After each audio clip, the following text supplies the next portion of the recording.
Hai korang. Memandangkan hari ni aku balik kerja lambat, aku nak masak menu yang last minute yang boleh masak. Menu yang aku nak masak ni ikan bilis goreng, tapi version yang sedap punya. Kalau korang makan memang confirm lah bertambah-tambah nasi tu, dengan berbekalkan bawang putih, bawang besar, halia, cili padi dan ikan bilis. Bahan-bahan yang aku sebutkan tadi tu korang bolehlah potong.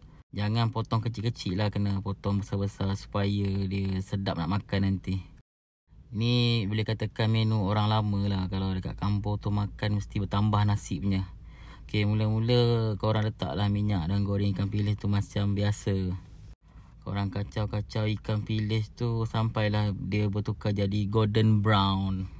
Bila dah bertukar jadi golden brown ni, korang tolak lah dia ke tepi atau korang angkat, korang goreng bawang ni sampailah dia masak. Tapi janganlah terlalu garing tau.